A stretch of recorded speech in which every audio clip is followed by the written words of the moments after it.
할 거거든요. 이제 그렇게 하면서 마무리하도록 하겠습니다.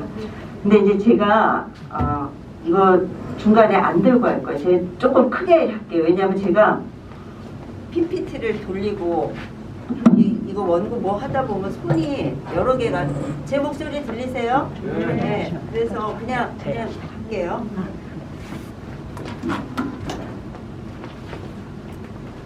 뭐 선생님들 잘 아시겠지만 우리나라에 현존하는 지금 남아있는 고대 역사서 중에 가장 오래된 것이 뭐냐면은 12세기 중반에 저술된 삼국사기와 13세기 후기에 편찬된 삼국유사입니다.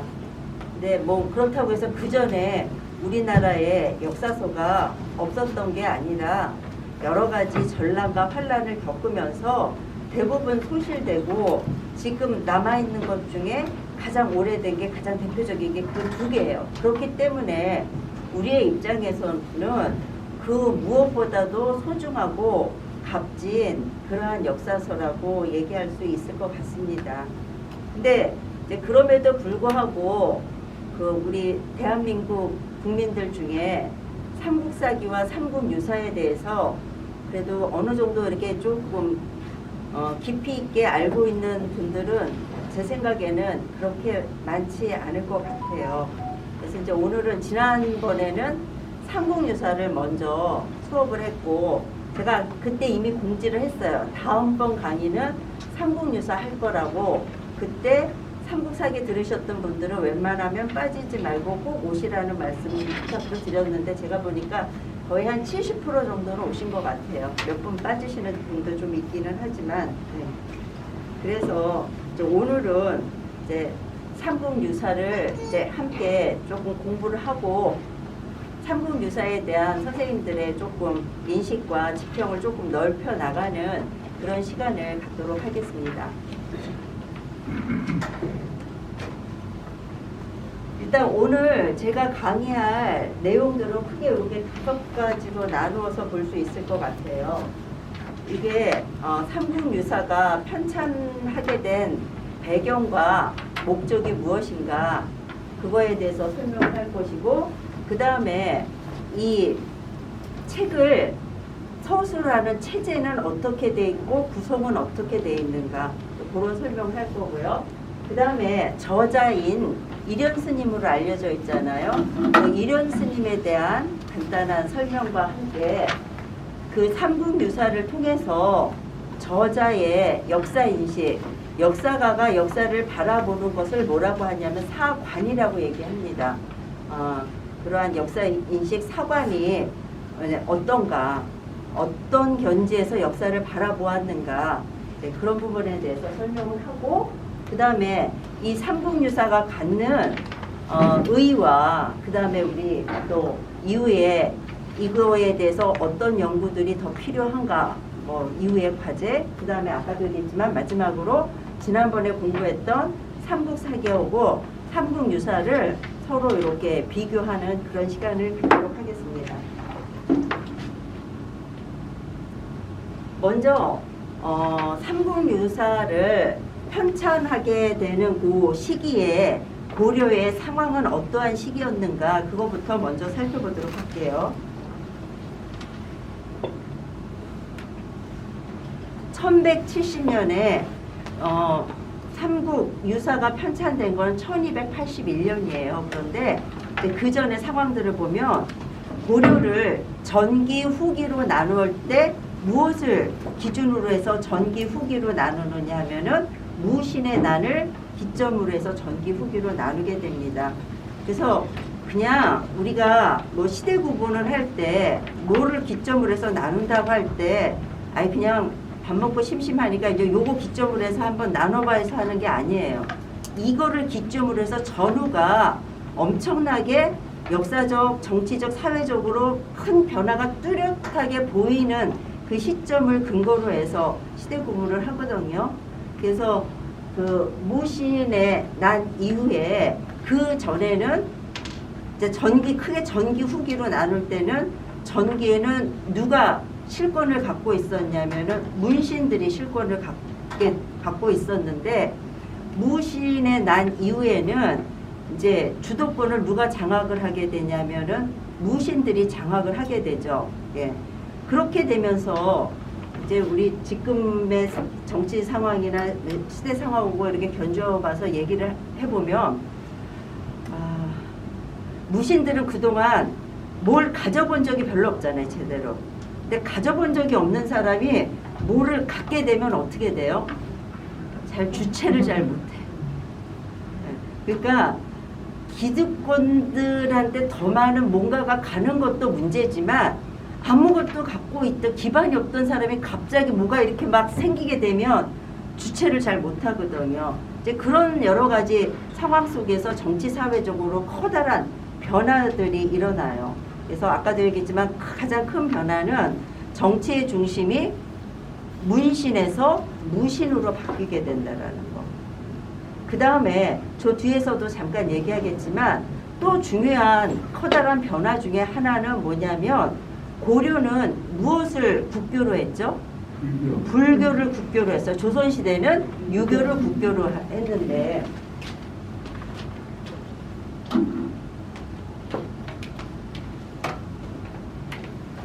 고려 전기, 그 다음에 고려 후기로 나누어 봤을 때 제가 여기서는 문신이 중심이 되고 이때는 무신이 중심이 됐다 그랬잖아요. 그런데 불교는 뭐 여러 가지 잣대로 나눌 수가 있어요. 그런데 뭐와 뭘로 나눌 수 있냐면요. 교종과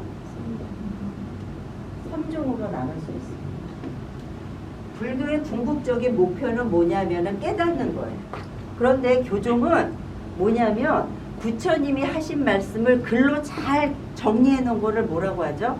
경전이라고 하는데 불교 경전을 공부를 해서 깨달음의 길을 가는 거예요. 그러니까 쉽게 얘기하면 글 공부를 해서 깨달음의 길로 가려고 하는 거는 뭐냐면 교종이에요. 근데 선종은 뭐냐면 글 공부가 아니라 마음 공부와 내 몸 공부, 내 신체 단련, 마음 공부, 그런 이제 명상과 수행을 통해서 깨달음의 길을 가고자 하는 것은 무엇이었냐면은 선종이에요. 그런데 교종은 누구와 밀착될 수밖에 없냐면 교종의 방법으로 깨달음을 얻고자 한다면 뭐가 전제가 돼야 되죠? 글을 읽어야 돼요. 그렇기 때문에 지배계층, 실권을 갖고 있는 지배계층들한테 후원을 많이 받는 게 뭐예요? 교종이에요. 그런데 선종은 글을 못 읽는 사람도 할 수 있잖아요. 그렇기 때문에 역사적으로 보면 선종은 어떤 성격이 많냐면은 조금 방골 기질이라고 해야 되나? 좀 진보적이라고 하나? 요즘으로 치면은. 그래서 그 어떤 그 사회에 대해서 사회 비판적인 이러한 인식과 이런 태도를 갖고 있는 게 이제 선종이에요. 그런데 고려 전기에는 뭐가 우세했냐면 문신들이 기득권을 갖고 있었기 때문에 교종이 득세를 했었어요. 그런데 무신이 집권을 하게 되는 이런 상황 속에서 이제 뭐는 약화되고 뭐가 이렇게 부상하게 될까요? 교종은 약화되고 선종이 부상하는 그런 상황들이 전개가 됩니다. 지금 이게 얘기하는 게 삼국유사가 저술하게 되는 배경과 관련해서 굉장히 중요하기 때문에 말씀드리는 거예요. 그래서 이제 무신의 난 이후에 이런 상황들이 전개가 돼요. 근데 다음은 특히 무신의 난 때 초창기에 정중부, 이의방, 뭐 경대승, 이민 이런 사람들이 최고 권력자로서 집권하다가 누가 권력을 장악하게 되냐면 최충원이 권력을 장악을 하게 되죠. 그래서 최씨 집안이 무인 정권 시대가 100년이에요. 1170년부터 1270년 원 간섭기로 들어가기 전까지 100년 기간이 무인 집권 시기인데 그 중에서 60년간을 누가 지배했냐면은 최씨 정권이 지배하게 됩니다. 근데 이제 최씨 정권이 지배했을 때 최충원이 아들인 누가 이제 최우가 실권을 장악하게 되는데 이때 우리나라가 어떤 상황을 겪게 되느냐? 몽고와의 항쟁을 겪게 돼요. 그래서 뭐 잘 아시겠지만 그 고려에서 더 이상 버티기가 어려워서 어디까지 가서 강화도까지 환도해서 몽고에 저항하잖아요. 근데 그럼에도 불구하고 결국은 어떻게 돼요? 불복하고 다시 개경으로 환도하고 난 다음에 뭘로 들어가게 되죠? 원간섭기로 들어가게 됩니다. 그래서 원나라의 지배와 간섭을 받게 되는 그런 상황을 맞이하게 돼요. 그래서 이제 제가 시대적인 그런 이제 설명을 드린 거고, 고려 후기 불교계에 동향이 변화된다는 것 중에 제가 하나는 말씀드렸어요. 뭐에서 뭐로 중심이 넘어오게 된다 그랬죠? 교종에서 선종으로. 그 다음에 이제 두 번째는 뭐냐면, 여기 계신 선생님들 중에 삼국유사 내용 중에 한두 개라도 읽어보신 적 있으신 분들 있으신가요? 보면 역사적인 내용은 삼국사랑 비교할 때 굉장히 적어요. 주로 불교적인 내용이 굉장히 많은 부분을 차지를 하고 있는데, 굉장히 우리 보통 상황에서는 일어날 수 없는 여러한 신이한 여러 가지 이야기들이 많이 그 삼국 유사에 담겨져 있거든요. 근데 당시에 어떤 불교가 다시 이렇게 또 이렇게 부상하게 되느냐 하면은 굉장히 주술적이고 신비로운 이런 것들을 추구하는 그런 성향의 불교가 부상하게 돼요. 근데 사실은 그거는 고려 전기에도 그런 불교가 조금 고려에서 영향력을 조금 미치려고 했을 때 고려시대에 불교계와 관련해서 조금 알아둬야 될 분이 몇 분 계신데, 대각국사 의천이라는 분이 계세요. 문종의 아들입니다. 예.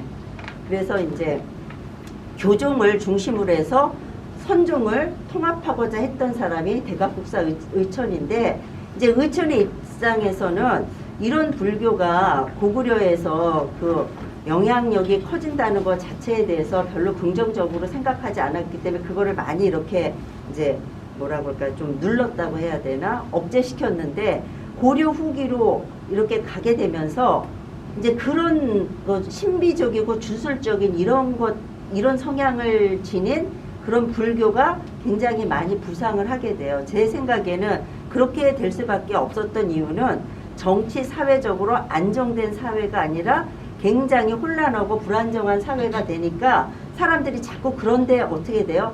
더 좀 관심을 갖고 빠져드는 이제 그러한 상황들을 맞이하게 됩니다. 이러한 시대 배경 속에서 무엇이 탄생하게 되느냐? 삼국유사가 탄생하게 됩니다. 그러면 질문은 제가 이렇게 다 이따 하고 난 다음에 한꺼번에 나중에 받도록 할게요. 그래서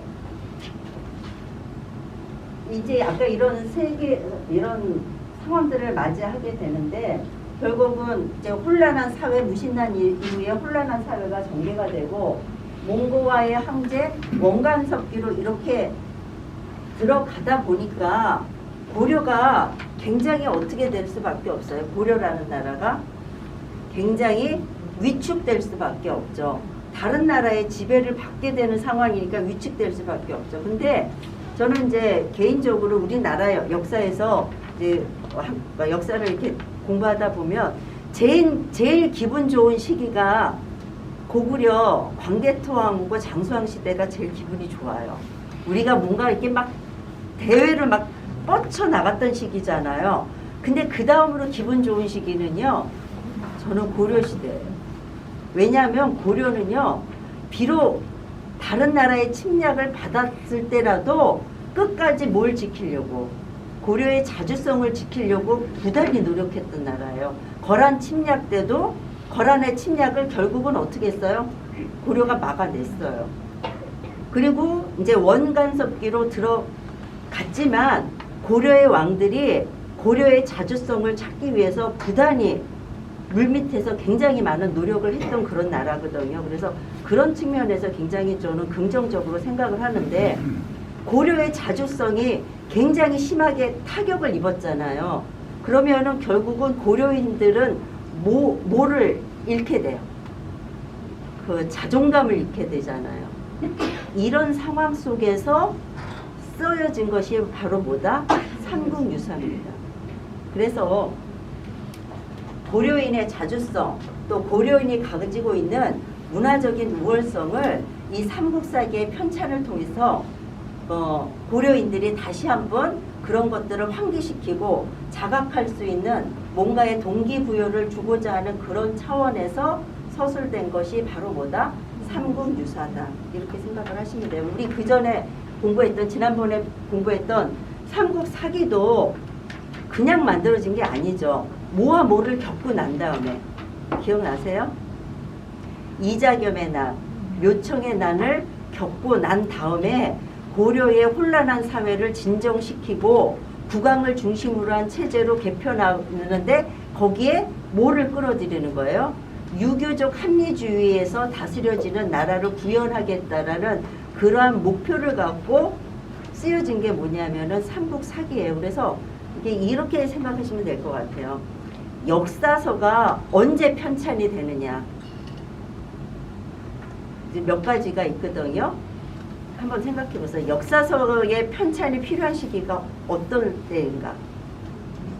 첫 번째는 왕조를 새롭게 세우고 난 다음에, 성립하고 난 다음에 항상 정치하는 사람들은요, 지금도 똑같지만은 최고 권력자가 되면 제일 중요하게 생각하는 게 뭘까요? 우리 피지배자, 지금 피지배자라고 하는 표현 좀 안 어울리지만은 백성이나 국민들한테 뭐를 설득시키고 납득시켜야 돼요? 예, 내가 왜 너희를 다스려야 되는지 그거를 납득시키고 설득시켜야 되는데, 새로운 왕조를 개창을 하게 되면 이 왕조가 왜 들어설 수밖에 없었는지를 그거를 확인시켜 줘야 되잖아요. 그런 과정 속에서 뭐가 필요하다? 역사서의 편찬이 필요한 거예요. 왜냐하면 그 전 시대를 뭐 해야 돼요? 정리를 해야 돼요.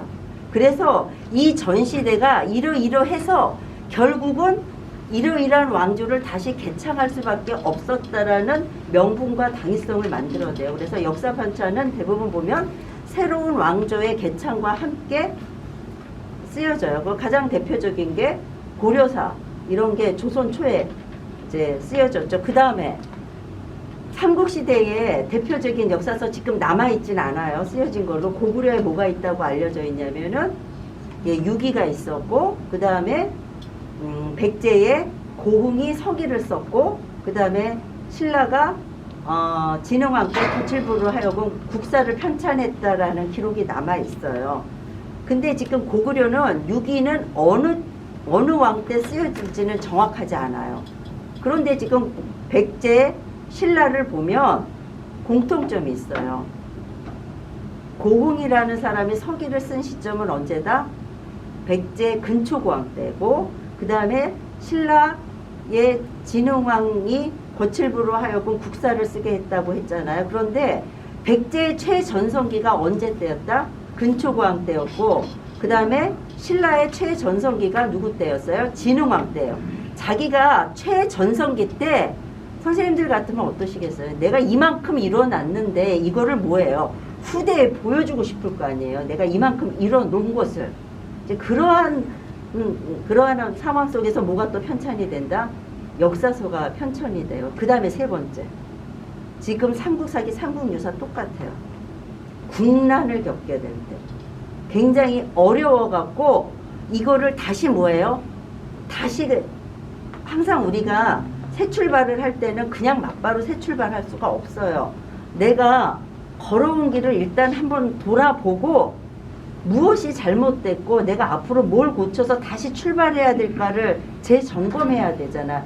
이러한 재점검이 절실하게 필요할 때 뭐가 또 편찬이 된다? 역사서가 편찬이 되는 거예요. 그래서 아까 말씀드린 것 같이 삼국사기, 삼국유사 모두 그러한 그 고려가 안고 있었던 여러 시대적인 변화, 어려움, 이런 것들을 뭔가 타개하기 위한 그런 하나의 방편으로서 뭐가 편찬이 됐다? 예, 역사서, 삼국사기, 삼국유사 같은 것들이 편찬이 됐다. 이렇게 의심하시면 될 것 같습니다. 예.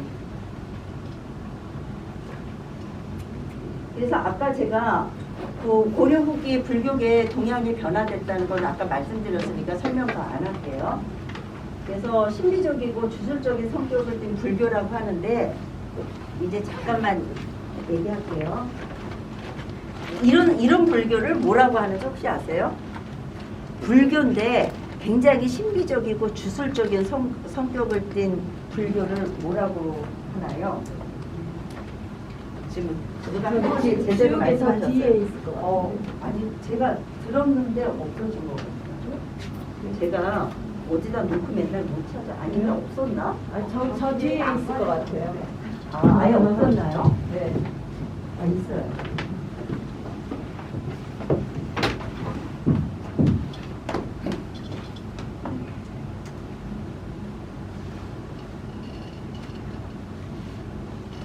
참고 삼아서 말씀드릴게요. 주술적이고 신비적이고 이러한 성격을 띤 불교를 뭐라고 한다? 밀교. 네, 밀교라고 합니다. 그러니까 밀교는 엉뚱한 게 아니라 불교의 한 종류예요. 그런데 불교에 어떤 요소가 가미된 거냐면요.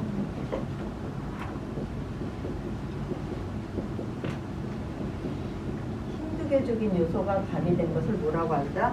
밀교라고 합니다. 그러면 힌두교적인 요소가 뭘까요? 인도에 가장 대표적인 고대 종교가 3개가 있습니다. 자이나교, 그 다음에 불교, 힌두교, 요 3개가 인도 고대의 가장 대표적인 종교예요. 그런데 이 3 종교는 공통점을 갖고 있어요. 궁극적인 목표는 뭐다? 깨달음. 그런데 방편이 달라요. 자이나교는 뭐냐면 극도의 보행을 통해서 깨달음의 길을 가려고 하는 것은 뭐냐면 자이나교고, 힌두교는 쾌락을 통해서 깨달음의 길을 가려고 하는 거예요. 그러면 여기서 말씀드릴 때 좀 잘 이해가 안 되실 텐데, 아니 무슨 쾌락을 통해서 그 깨달음의 길을 가느냐. 여기서 말하는 그 쾌락이라는 거는 막 방탄하고 막 이런 걸 얘기를 하는 게 아니라,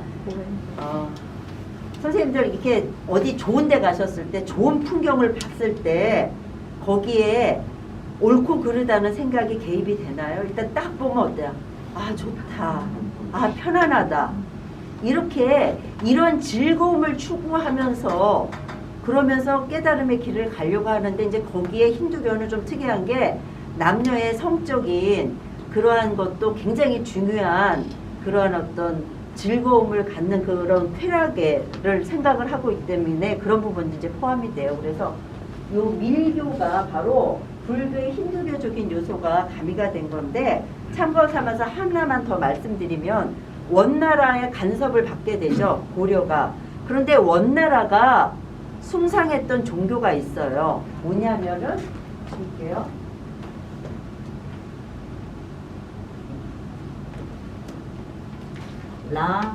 라마교예요.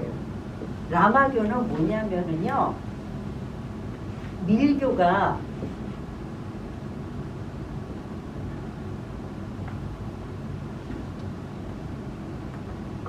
그분 누구더라? 밀교가 어디로 들어가서? 티벳으로 들어가서 티벳의 토착,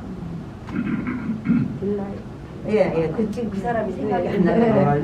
이제 토착 종교와 결합이 된 거를 뭐라고 하면 라마교라고 해요. 그래서 그 원간섭기 때 그 원나라에서 라마교를 숭상했기 때문에 이제 고려도 이제 라마교의 영향이 조금 강해지는 그런 상황이거든요. 이제 그러한 어떤 시대적인 배경이 일정 부분 반영되어 있다, 이렇게 우리가 얘기할 수 있을 것 같습니다. 그리고 이제 다음에는 이번에는 이제 뭐에 대해서 살펴볼 거냐면, 삼국유사가 어떠한 체제로 되어 있는가, 요거에 대해서 말씀을 드릴게요. 동양의 역사서는 크게 서술 체제가 크게 2가지로 나누고 있습니다. 뭐와 뭘로 나누고 있냐면,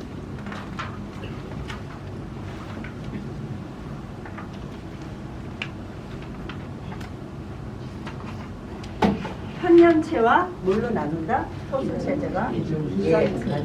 편년체와 기전체로 나누고 있습니다. 편년체의 대표적인 책이 뭐라고 지난번에 제가 설명드렸나요? 춘추 전국시대 때 공자가 쓴 춘추라는 책이 편년체의 가장 대표적인 역사서로 알려져 있어요. 편년체는 우리 일기 쓰는 거와 마찬가지로 시간의 흐름대로 역사를 쓰는 걸 뭐라고 한다? 편년체라고 합니다. 그 다음에 기전체는 뭐냐면 기전체의 가장 대표적인 역사서가 뭐냐? 사마천이 쓴 사기예요. 예. 본기, 세가, 표서, 지 이런 식으로 구분해서 그 해당 항목에 관련된 내용을 집어넣어서 쓰는 건데 우리 지난번에 배웠던 삼국사기는 이름에서도 알 수 있지만 무엇을 모델로 해서 쓴 책이에요? 사마천의 사기를 모델로 해서 쓴 역사기이기 때문에 무슨 체로 되어 있다? 기전체로 되어 있습니다.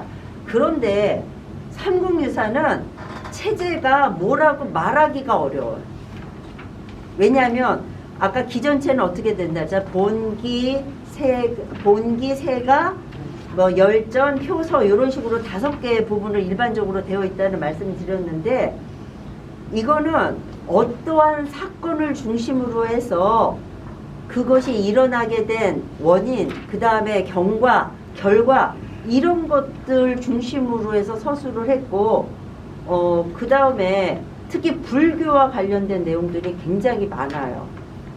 그렇기 때문에 그 기본적인 역사 편찬 방법인 편년체, 기전체 어디에도 집어넣기가 애매한 그런 형태로 되어 있어요. 그런데 아무래도 이것을 편찬했다고 알려진 지금 이련 스님이 불교계에 몸을 담고 있는 분이니까 전체 삼국유사에서 불교와 관련된 내용이 굉장히 많은 부분을 차지하고 있는데 그 중에서도 불교계에서 나름대로 여러 가지 불교를 포교하거나 여러 가지 신통한 여러 가지 그런 것들을 보여준 이런 고승들에 대한 기록들이 많거든요. 그래서 그 중국에 고승전이라는 게 있어요. 양나라 때 쓴 양고승전이 있고 당나라 때 쓴 당고승전이 있고 또 우리나라에서도 통일신라 때 김대문이 쓴 고승전이 있고 그 다음에 고려 때 각훈이 쓴 뭐가 있냐면은 해동 고승전이 있어요. 그래서 어떤 측면에서는 이런 고승전과 맥락을 같이 하는 부분이 있지만 그렇다고 해서 고승전하고 또 체제가 같느냐?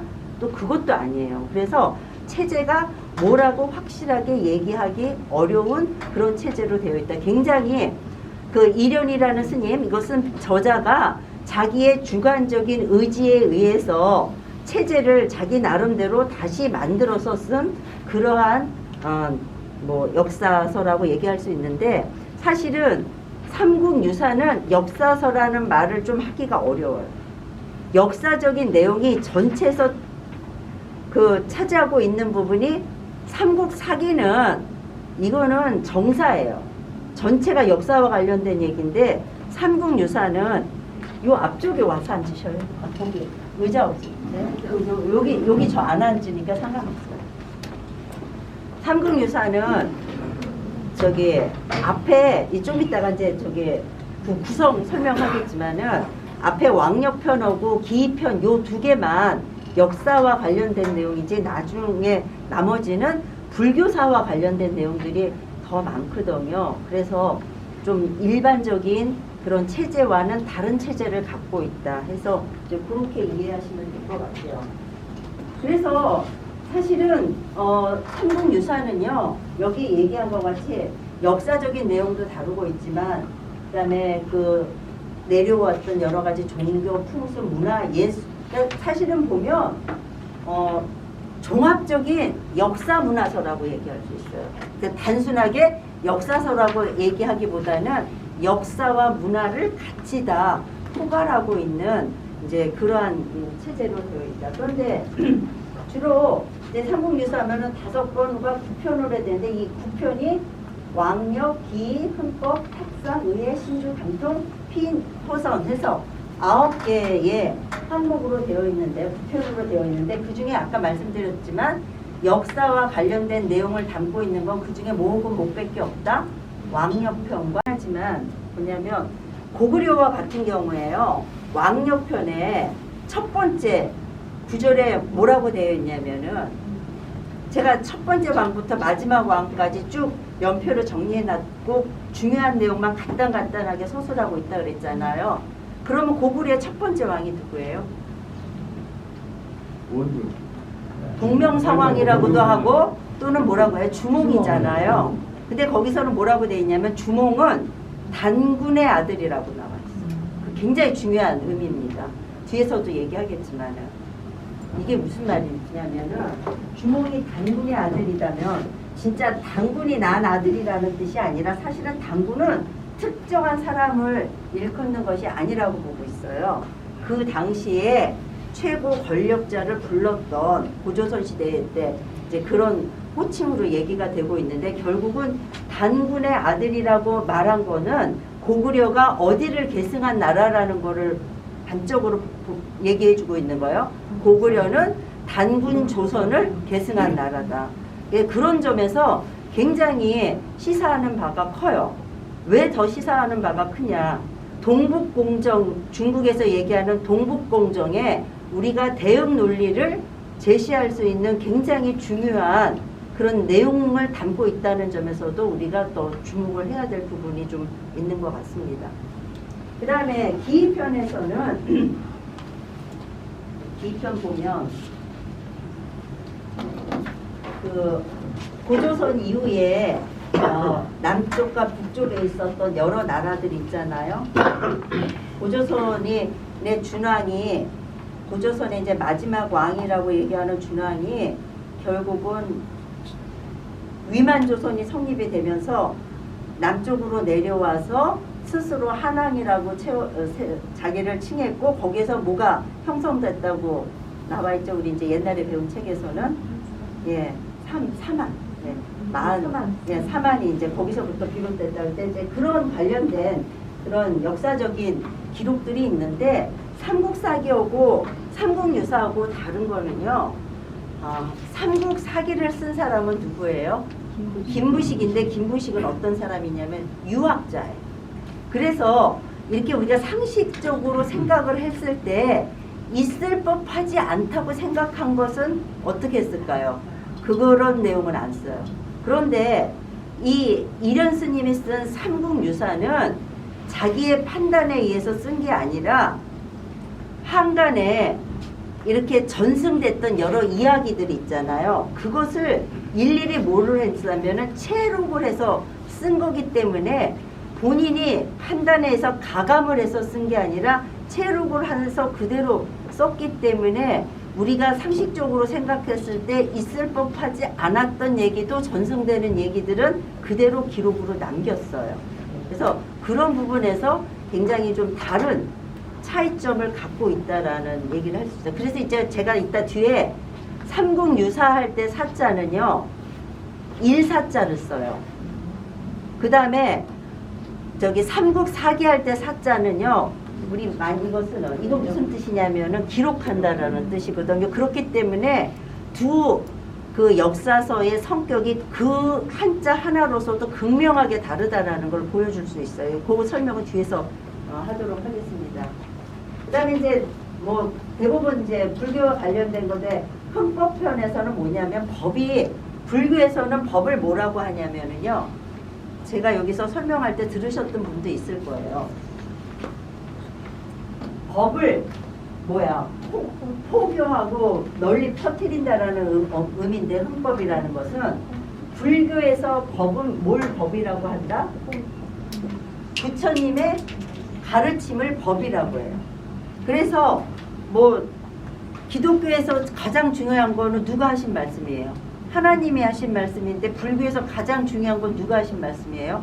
부처님이 하신 말씀이잖아요. 그게 바로 법이고 불교의 법이니까 뭐라고 얘기할까요? 예, 불법이라고 해요. 그래서 여기서 말하는 법은 바로 불법을 뭐예요? 이제 널리 이제 홍보하고 포교했던 그런 관련된 내용을 담고 있다는 것이고, 근데 아까 제가 기입편 할 때 하나 좀 빠뜨린 게 있는데 뭐냐면, 기입편에 뭐가 있냐면은요, 서문이 있어요. 다른 데는 아까 9편 있었잖아요. 그 9편 중에 서문이 있는 거는 어디에만 있다? 기편에만 있어요. 그러니까 우리가 언뜻 생각할 때 가장 앞에 뭐가 왔어요? 아까 왕력편이 왔으니까 우리가 보통 서문을 쓸 때는 어디에다 써요? 맨 앞에다 쓰잖아요. 근데 이거는 좀 특이하게 서문이 어디에만 있냐면은 기편만에 있어요. 그래서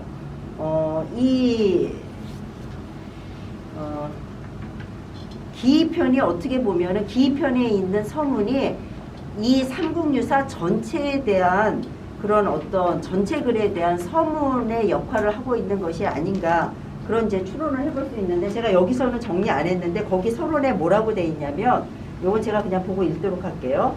대체로 옛날에 성인은 괴력난신에 대해서 말하지 않았다. 괴력난신이라는 건 아까 우리가 상식적으로 생각했을 때 있을 법하지 않는 그런 얘기들이라 귀신이라든지 이런 얘기들에 대해서는 말하지 않았다. 하지만 제왕이 일어날 때에는 보통 사람과 다름이 있기 마련이다. 그러니까 우리 보면은 삼국을 처음 세운 삼국의 시조와 관련된 신화들, 설화들은 다 어때요? 무슨 설화로 되어 있어요? 난생설화로 되어 있는 경우들이 많잖아요. 그거 있을 법한 일이에요? 아니잖아요. 그렇지만은 그 뭔가 처음을 시작하는 제왕은 보통 사람들하고 다름이 있기 마련이다 해서 그런 그 신화와 관련된 내용들도 가감없이 삼국사기는 신화와 관련된 내용을 안 실었겠죠. 그렇지만 이 삼국유사는 우리가 상식적으로 생각했을 때 일어나기 어려운 일이라고 생각을 해도 그게 옛날부터 오래전부터 전승되어 온 이야기였으면 그거를 가감없이 어떻게 기록을 해서 쓴 거예요. 그래서 이렇게 볼 때 삼국의 시조가 모두 신비로운 데서 나왔다고 하는 것이 어찌 괴이할 수 있겠는가 라는 그런 내용이 서문 중에 있습니다. 그래서 이런 걸 봤을 때 분명히 어디와 어디는 삼국사기와 삼국유사는 저자가 이 책을 편찬하는 데 있어서 기본적으로 갖고 있는 이 마인드가 굉장히 다르다라는 것을 우리가 이런 걸 통해서 이제 어느 정도 느낄 수 있을 것 같습니다. 다음에 또 어떤 것들이 있나 한번 보도록 할게요.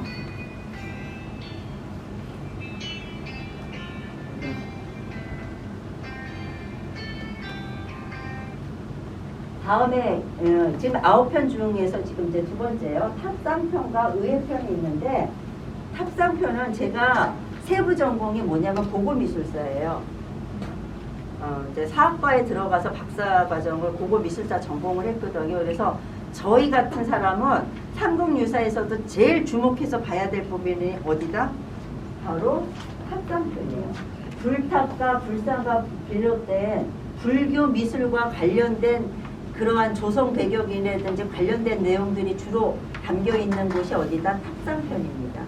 그 다음에 고승의 행적에 관련된 거는 의회편에, 그 다음에 고승 중에서도 특히 대덕이라는 고승의 신통, 아주 여러 가지 다른 사람들은 할 수 없는 여러 가지 신이한 이런 능력과 이런 신통에 관련된 기록은 어디에서 담고 있냐면은 신주편에서 담고 있습니다. 다음에 이제 마지막으로 어떤 게 있냐 한번 보도록 할게요. 그 다음에 종교적인 어떤 감흥이나 감동이나 이와 관련된 기록은 감통편에, 그 다음 피음편은 뭐냐면 그 수행에 전념한 그런 수행자와 관련된 기록들이에요. 자기 행적과 이러면서. 그 다음에 효성편은 효행에 관련된 이런 기록들을 담고 있어요. 그래서 딱 보시다시피 삼국사기의 체제와는 완전히 다르다는 것을 아실 수 있죠. 예. 삼국유사는 기억하시는지 모르겠지만 아까 대가 5가지로 돼 있다 그랬잖아요. 본기, 세가, 열전, 표, 서 이렇게 돼 있죠. 그러면 여기서 비슷한 게 뭐가 있는가 한번 같이 맞춰볼 수 있는 부분들 해볼까요? 본기라고 할 수 있는 부분은 굳이 한다 그러면 왕력과 기편이 여기에 해당하고, 근데 본기하고 세가는 조금 차이가 있죠. 본기는 누구와 관련된 기록이에요?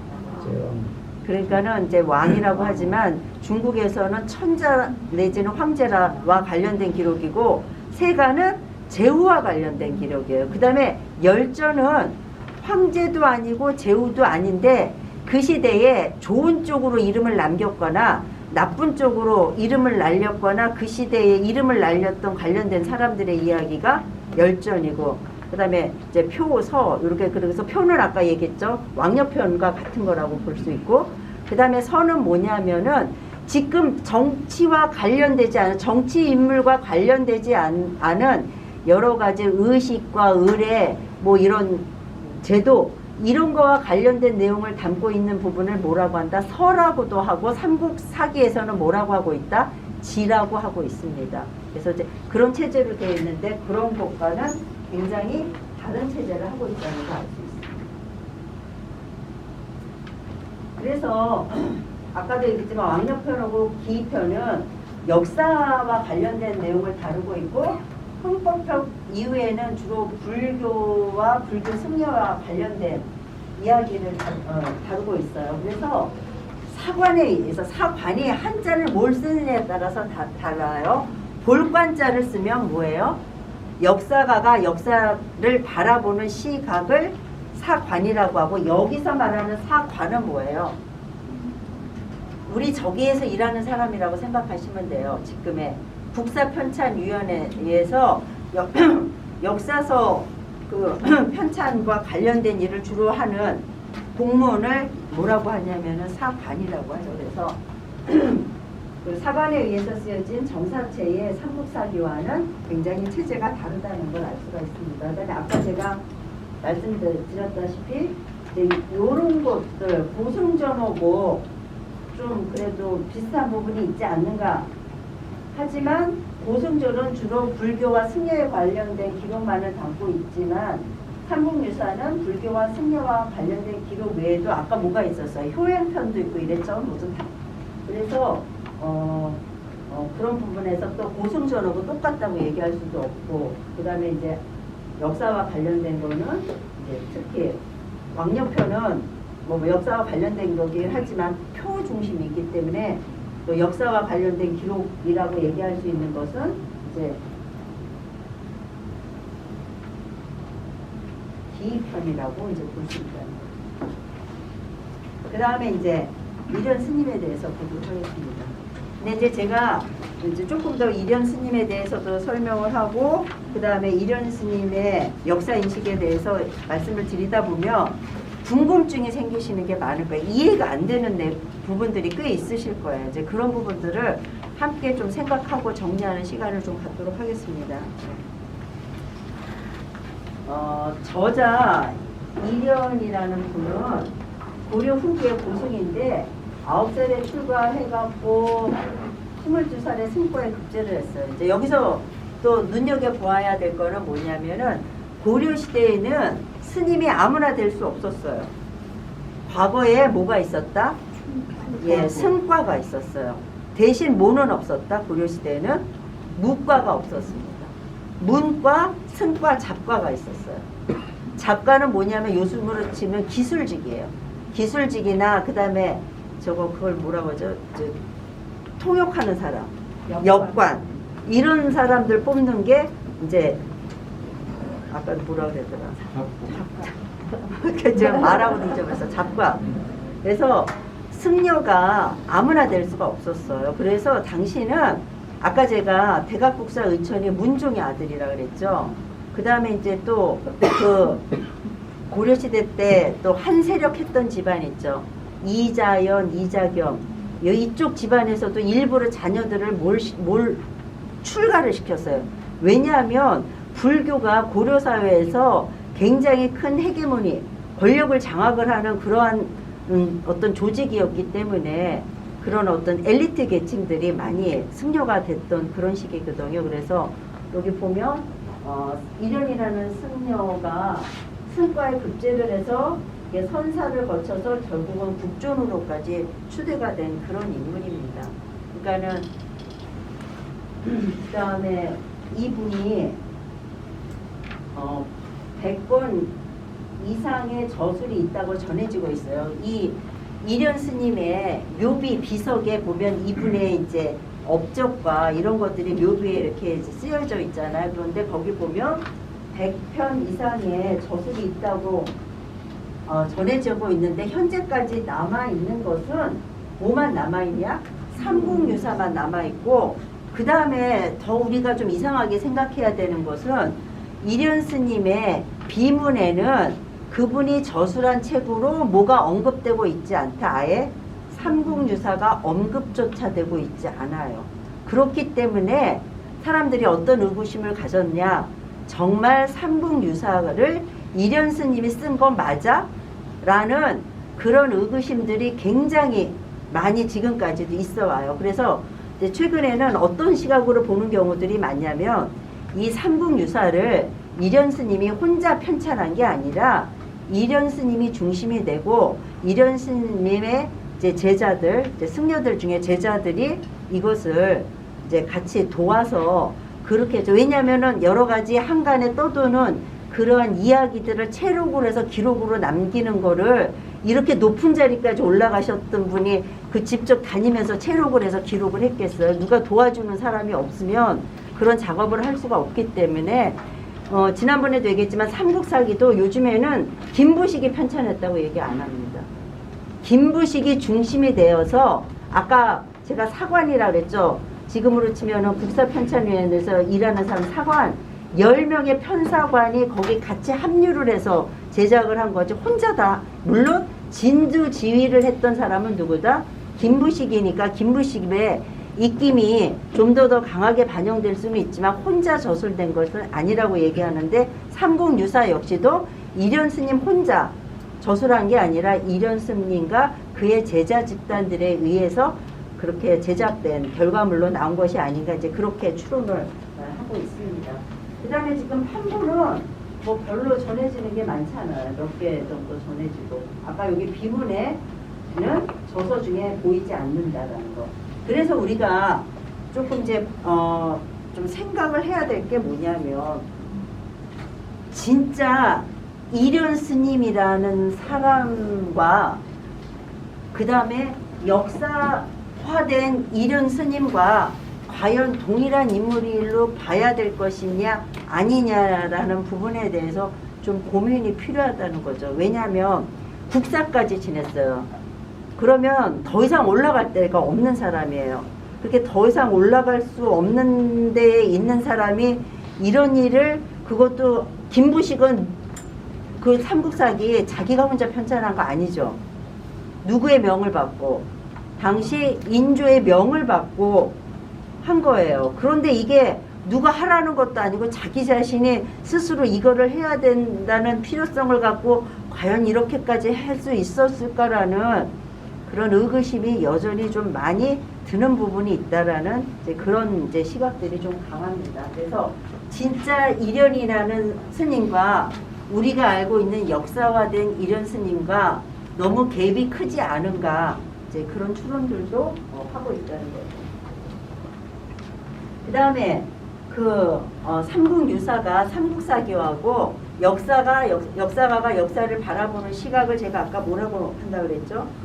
예, 사관이라고 한다 그랬는데 이제 어떤 차이점이 있는가를 한번 보도록 하겠습니다.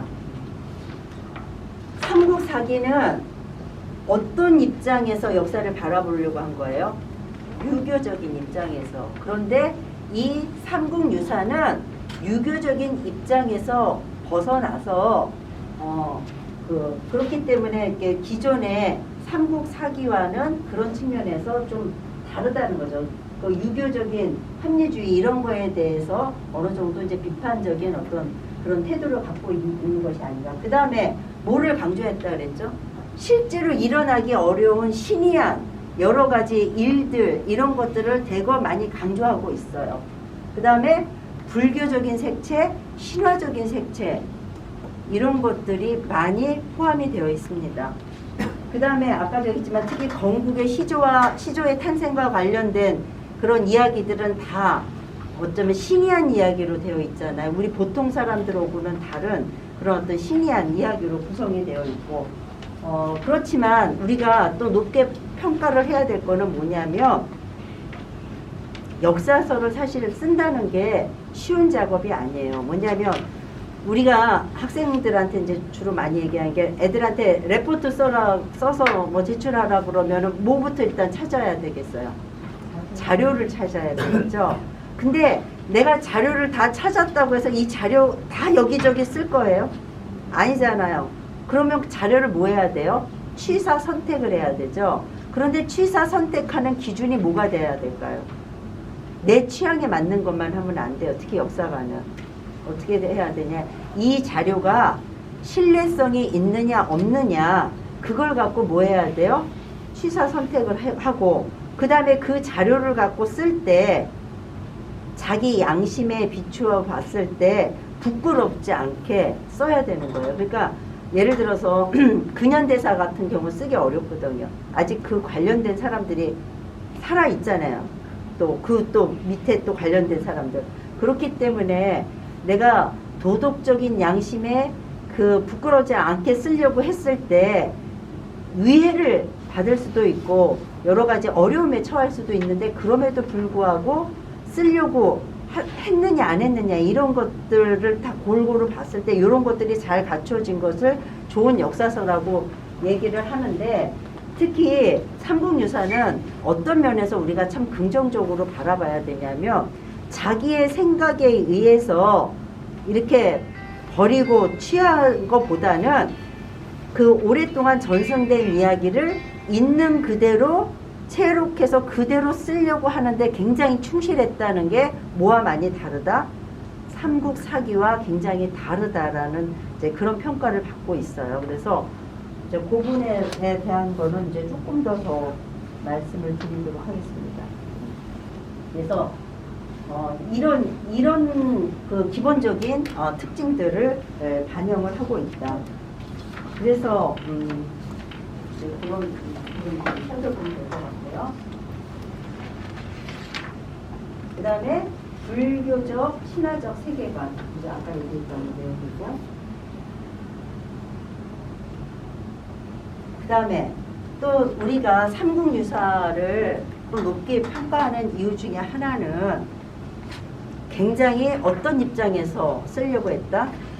자주적인 입장에서 쓰려고 했다. 그래서 그 예로 뭐냐면 우리가 중국에 예속된 나라가 아니라 우리가 중국과 대등한 나라를 나타내고자 보통 임금을 왕이라고 표현하거나 아까 중국에선 천자 내지는 황제라고 했는데 우리가 누구의 간섭을 받았던 시기예요. 이때가 어디로 빡 들어간 지 얼마 안 되는 시기예요. 원간섭기로. 그럼에도 불구하고 여전히 우리가 천자국이고 황제국이라는 그런 인식과 마인드를 갖고 썼다라는 거죠. 그래서 여전히 제후라고 표현하지 않고 왕이라고 표현하고 왕의 죽음을 나타낼 때도 중국의 군주를 지칭하는 뭐 천자 또는 천자의 죽음을 애도하는 천자가 죽은 거는 뭐 한다면 붕어하셨다고 하거든요.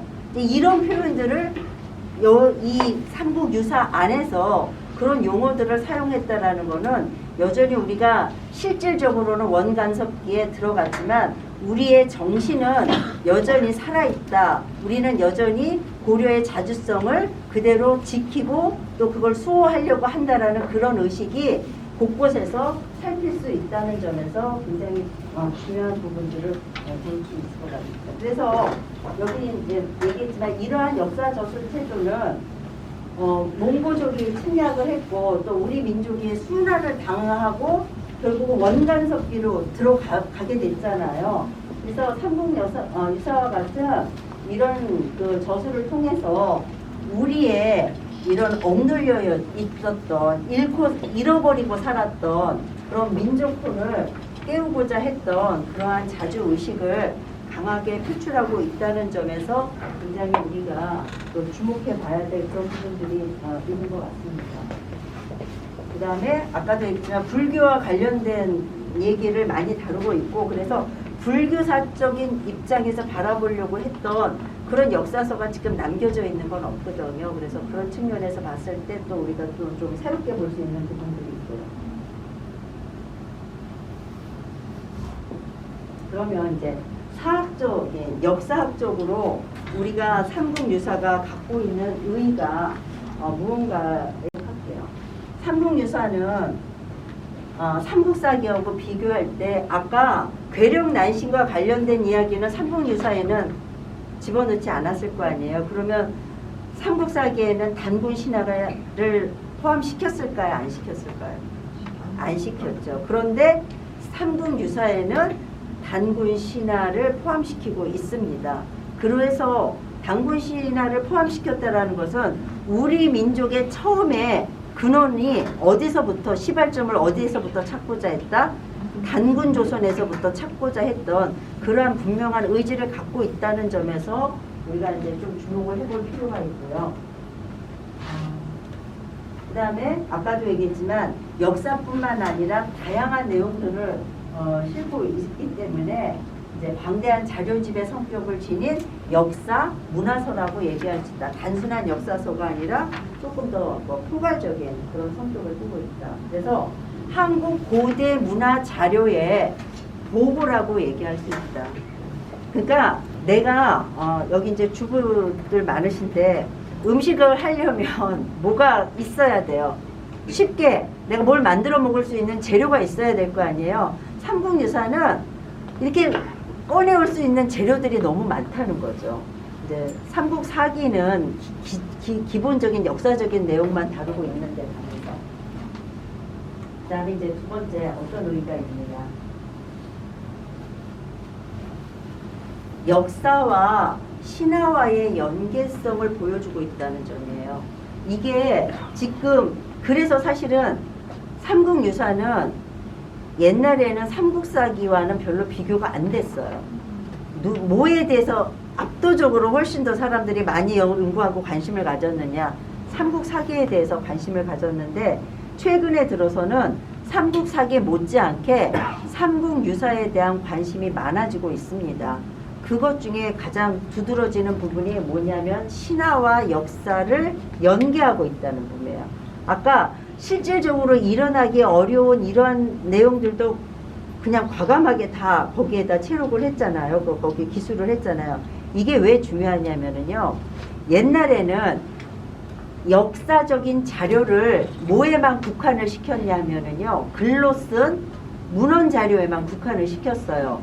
그런데 최근에 들어서는 특히 우리나라 같은 경우는 지금 오래된 문헌 자료가 남아있는 게 없잖아요. 근데 그 남아있는 문헌 자료만 갖고 니네의 역사라고 하라고 한다 그러면 우리는 말할 부분이 별로 많지가 않아요. 그래서 이제 최근에는 어떤 쪽으로 움직임이 이제 조금 더 다양화되고 있냐면 문헌 자료는 말할 것도 없이 그 어떤 나라의 실체, 그 다음에 어떤 거를 뭔가 입증할 만한 실체, 고고학적인 유적이나 유물도 뭐가 될 수 있다? 역사적 자료가 될 수가 있고, 심지어 설화안에는 뭐가 포함이 되냐면요. 설화는, 잠시만요. 설화는 뭘 설화라고 하냐면, 입에서 입으로 전승되는 이야기를 설화라고 하는데 설화 안에 포함되는 게 뭐냐면 신화, 전설, 민담 이런 걸 뭐라고 하냐면 설화라고 해요. 그러니까 설화가 더 넓은 거죠. 설화 안에 뭐가 들어가는 거예요? 신화가 들어가는데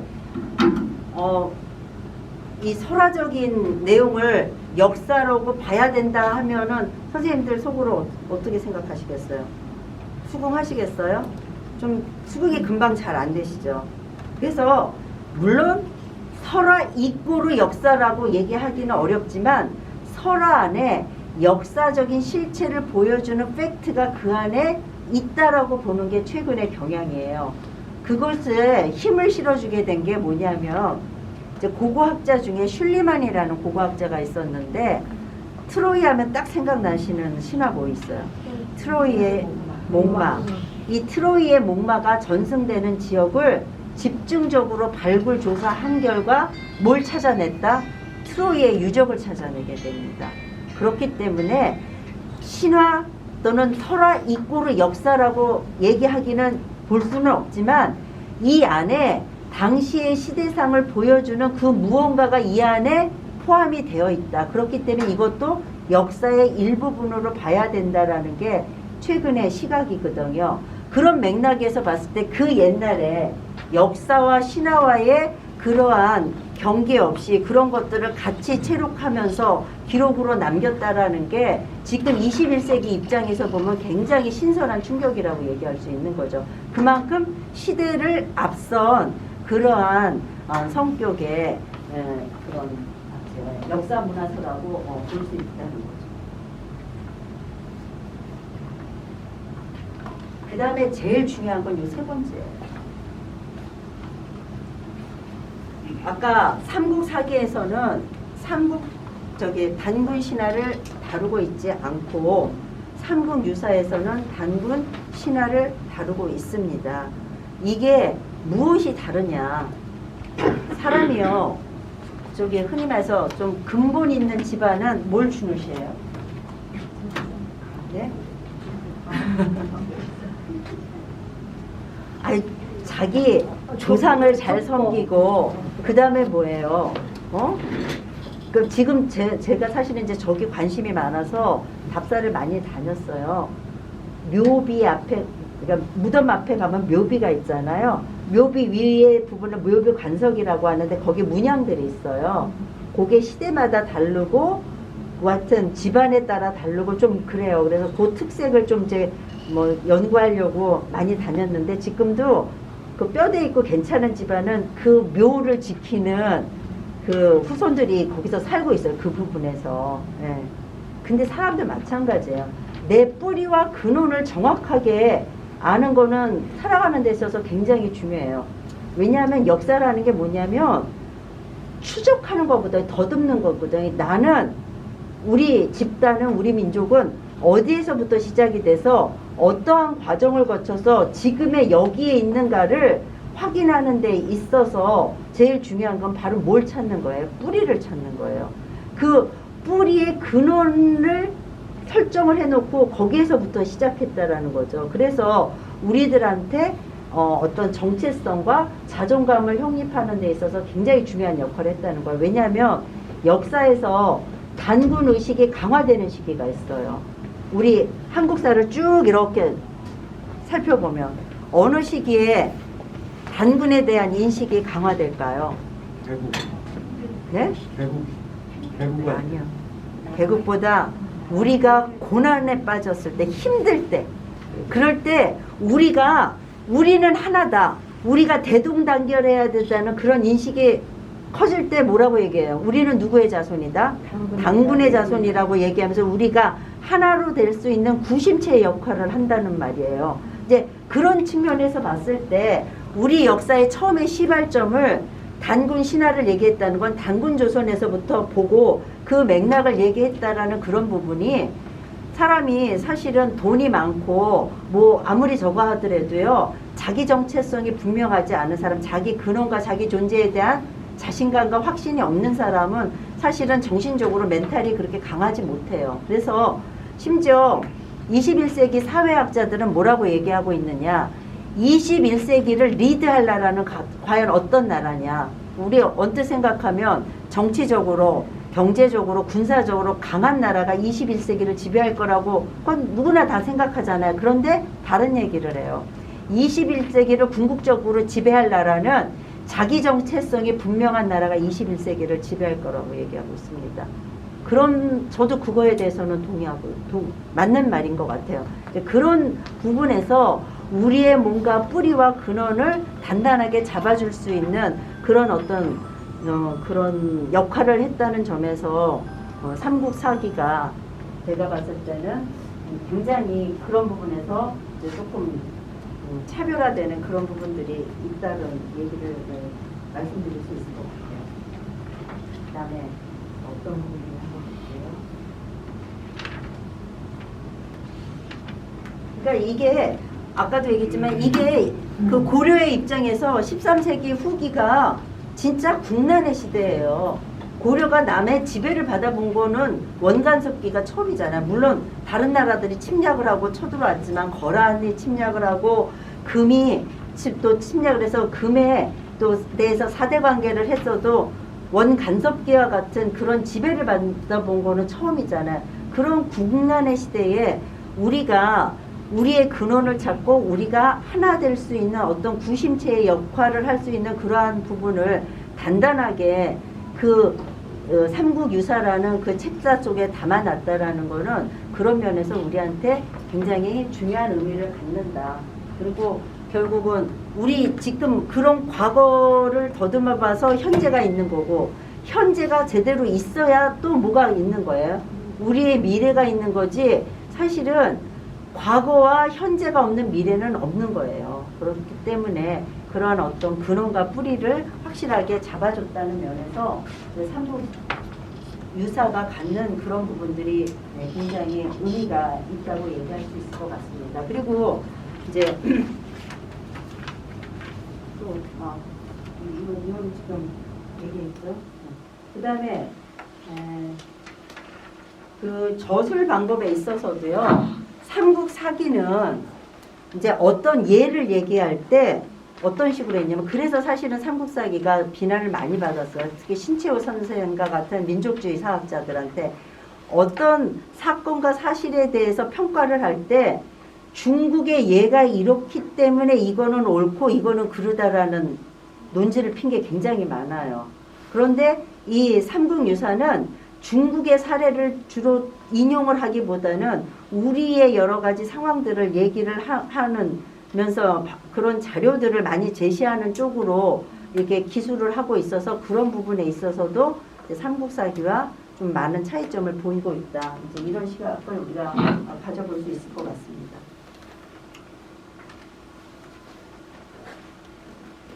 이제 이후에 가져보도록 할게요. 지금까지는 삼국사기하고 삼국유사를 비교할 때 어떻게 얘기했냐면, 삼국사기는 김부식이라는 유학자에 의해서 이렇게 서술된 그런 역사서기 때문에 유교적 사관을 반영하고 있고, 그 다음에 삼국유사는 일현이라는 승려에 의해서 쓰여졌기 때문에 불교적인 사관에 입각해서 썼다. 이거는 뭐 너무 이분법적으로 이렇게 딱 제한해서 보는 그런 시각들이 많아요. 그래서 이거를 조금 더 단순 비교하는 것보다는 다각도로 조금 이해하는 노력이 필요하지 않을까, 이제 그런 생각을 해볼 수가 있고요. 그 다음에 지금까지는 뭐하고 뭐만 많이 비교를 했냐면 삼국사기하고 삼국유사만 많이 비교를 했는데, 이 내용이나 체제가 똑같지는 않지만 어떤 측면을 또 많이 반영하고 있어요.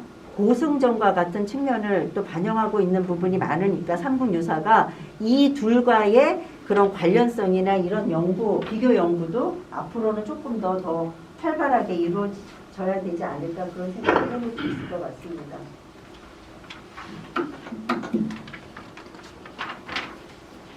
그 다음에 이제 또 이제 얘기할 수 있는 건 뭐냐면, 아까도 얘기했지만 불교계의 동향이 달라지게 되잖아요. 무신의 난 이후에. 그러면서 그 옛날에는 교종의 중심이 되는 사찰은 어디에 있었을까요? 도시인데 어디? 고려의 수도가 어디니까 개경이니까 개경을 중심으로 한데 중심되는 사찰이 있었는데, 선종이 이렇게 부상을 하게 되면서 지방의 사원이 중심적인 도량으로 자리 잡게 되는데, 그게 바로 뭐냐면 수선사예요. 지금의 뭐라고 불리는 곳이다? 송강사입니다. 송강사, 아까 제가 고려시대 때 알아둬야 될 승려분, 아까 대각국사 의천 얘기했고 또 누가 있다 그랬죠? 진울이라는 승려 있는데, 진울이라는 승려는 두 분의 차이가 뭐냐면, 대각국사 의천은 뭐가 중심으로 돼서 교종이 중심이 돼서 선종을 통합하려고 하는 운동을 했고요. 진울이라는 승려는 반대로 선종이 중심이 돼서 뭐를 통합하려고 했다? 교종을 통합하려고 했는데, 그거에 본산이 됐던 사찰이 바로 수선사예요. 그게 지금 뭐라고 불리는 곳이다? 네, 송강사예요. 송강사 어디에 있어요? 순천. 예. 그러니까 이건 지방의 사원이잖아요. 예. 그래서 기존의 틀이 붕괴되고 종파 간에 이렇게 뭐 그 구산선문이라고 해서 그러니까 이제 여러 가지 다양한 종파들이 생겨나게 되는데 교류가 이루어지게 되면서 이 삼국 유사를 보면 어느 쪽에 편향된 그런 시각은 거의 보이지 않거든요. 불교적인 내용을 많이 다루고 있지만 어떤 부분을 비판을 한다거나 이런 내용들은 별로 없어요. 그래서 모든 종파에 대해서 그 포괄적인 서술을 하고 있는 그런 측면을 갖고 있다. 근데 이제 또 한 가지 이해하기 좀 어려운 거는 뭐냐면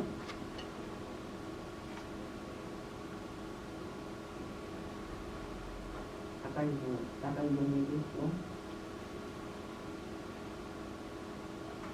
그런데 자신이 몸담고 있었던 이 이련 스님은 교종계 승려분이 아니에요.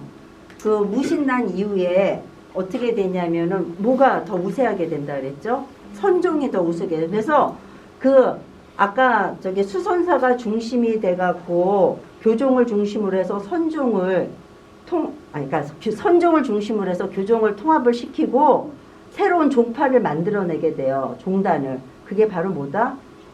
지금 사찰이 그게 중심이에요. 지금까지 내려오고 있어요. 조계종을 창시하게 되거든요. 예. 그런데 이제 자신이 몸담고 있었던 이 선종 관련 불교에 대해서는 별로 언급하지 않고 있는데 또 그 이유는 뭘까? 이런 부분은 조금 의구심이 드는 부분들이 많다는 거죠. 그래서 가장 저는 이제 요번에 이제 선생님들한테 강의하려고 이제 옛날에는 뭐 기본적인 건 알고 있었지만 좀 더 자료를 찾고 이렇게 하다 보니까 이해가 안 되는 게 다 원래 그렇게 높은 위치에 있으면요, 배부르면 적극적으로 이런 일에 참여 안 하거든요.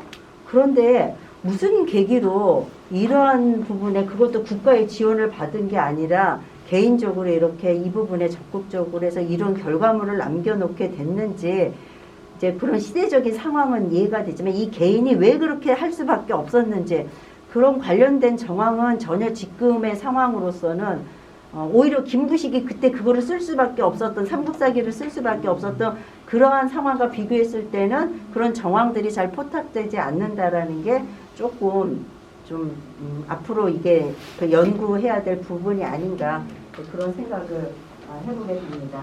다음에는 뭐 하냐면은 아까 얘기했던 두 개 비교할 거예요.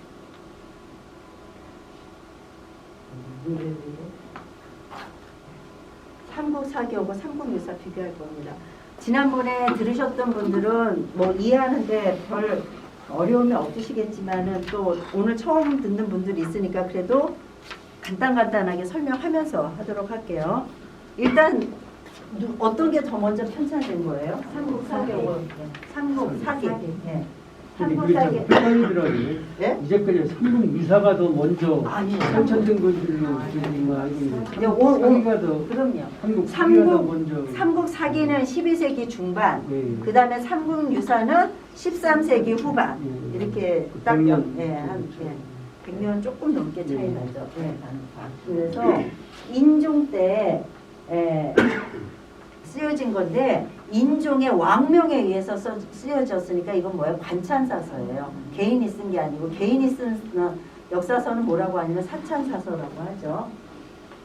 그래서 여기 있는데 충렬왕조 오타났네. 충렬왕 때 이제 쓰여진 거고 삼국유사는 그 다음에 저자는 김부식 외에 10명의 편사관이 거기 참여를 했고 그 다음에 삼국유사는 이련 스님과 이련 스님의 제자 집단들이 함께 참여한 것이 아닌가 이제 지금 그렇게 보고 있습니다. 그 다음에 저술된 그 배경과 목적에 대해서는 아까 말씀드렸죠. 기억이 나세요?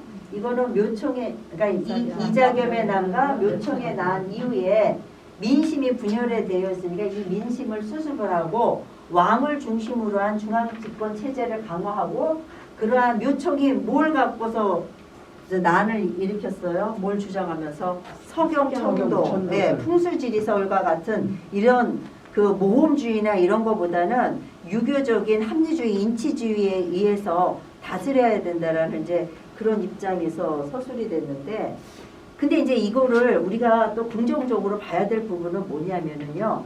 당시 이 동아시아, 동양에서 사람들한테 보편적으로 받아들여졌던 게 바로 뭐예요? 유교죠. 그래서 이 보편적으로 받아들여졌던 유교를 세계적인 사관으로서 인식하고서 쓰여진 역사서라고 또 한편에서는 그렇게 우리가 볼 수도 있다라는 거죠. 어떠한 주관적인 관점이 아니라. 왜냐면 보편화된 게 당시로서는 뭐냐면은 유교였기 때문에.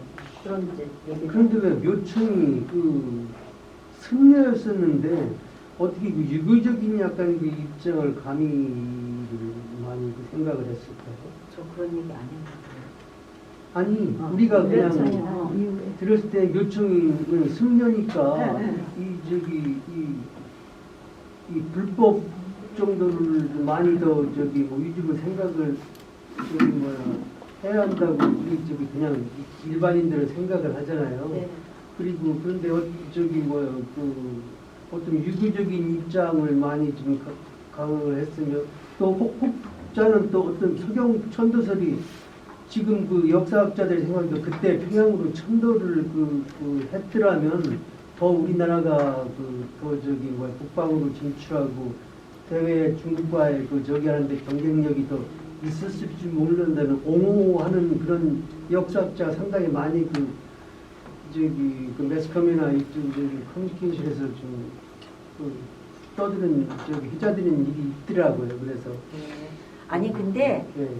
뒤에 하신 얘기는 다 맞는 얘기인데 묘청이라는 승려가 유교적인 입장에서 뭘 했다라는 얘기는 저는 지금 별로 들어본 적이 없어요. 뭐 어떤 그 유교적인 입장에서 그분이 했어요?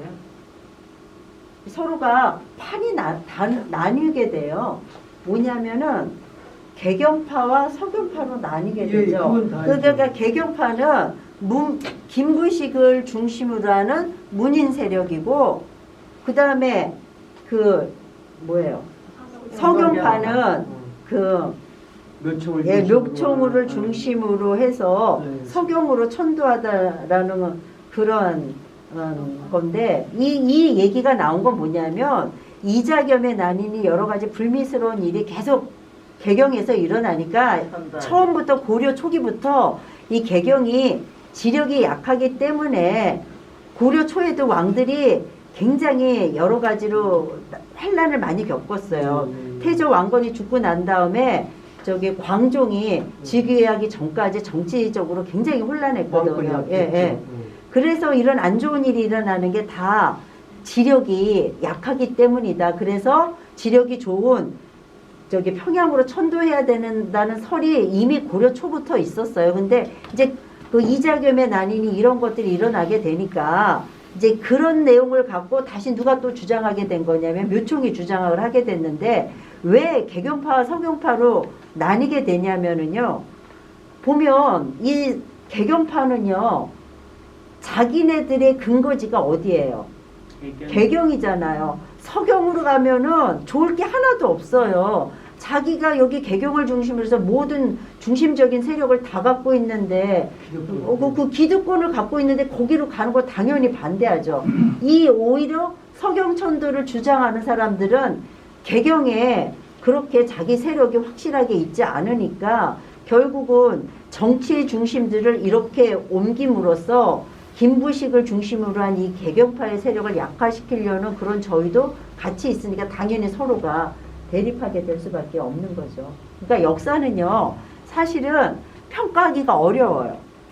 우리가 그냥 대화를 하거나, 특히 이제 영어 공부할 때 보면 영문법에 보면 if라는 거 많이 쓰잖아요. 만약에. 우리 역사도 우리 인생도 만약은 없습니다. 그죠? 그냥 바로예요. 만약이 없어요. 그러니까 만약이라는 걸 전제로 해서 얘기를 했을 때 그럴 수도 있지만 안 그럴 수도 있는 거예요. 그래서 우리의 추론이지, 그렇게 됐다고 해서 우리 인생도 뭐 한다고 해서 반드시 내 생각대로 뭐가 이루어지나요? 역사도 마찬가지예요. 물론 비슷하게 갈 수는 있지만 전혀 또 다른 변수가 생겨서 그렇게 안 될 수도 있기 때문에 뭐 그런 가능성을 갖고서 뭐 우리가 쉽게 이렇게 재단에서 말하는 거는 쉽지는 않은 것 같습니다. 그 다음에 아까 삼국유사를 저술하게 된 배경도 제가 말씀드렸어요. 크게 뭐뭐뭐 얘기할 수 있다고 그랬어요. 무신의 난, 그 다음에 이제 몽고와의 항제, 그 다음에 이제 원간섭기, 그 다음에 또 하나는 불교계의 새로운 경향, 이런 것도 선종이 부상이 되고 또 신비주의, 주술적인 이런 불교가 부상하게 된 뭐 이런 부분들 한 번씩 다시금 정리해 본다는 걸로 하시면 돼요. 그리고 삼국사기 저자의 인식은 유교적인 정치를 실현하는 데 목표를 두고 있고, 그 다음에 삼국사기는요 뭐를 아까 모델로 해서 쓴 역사서라고 했어요. 사마천의 사기. 사마천의 사기가 지금까지도 중요한 역사서로 인정받는 가장 큰 이유 중에 하나는 뭐 여러 가지가 있지만 그 중에 하나는 뭐라고 얘기할 수 있냐면요. 사관이라는 용어를 만들어내게 했어요. 역사가가 역사를 바라보는 시각이 굉장히 중요하다라는 것을 사람들로부터 인지하게 만든 사람이 바로 누구다? 사마천이에요. 네. 그렇기 때문에 중요하거든요. 왜냐하면 우리 지금 TV도 그렇고 뭐 평론가들 많잖아요. 팩트는 있지만 또 팩트를 어떤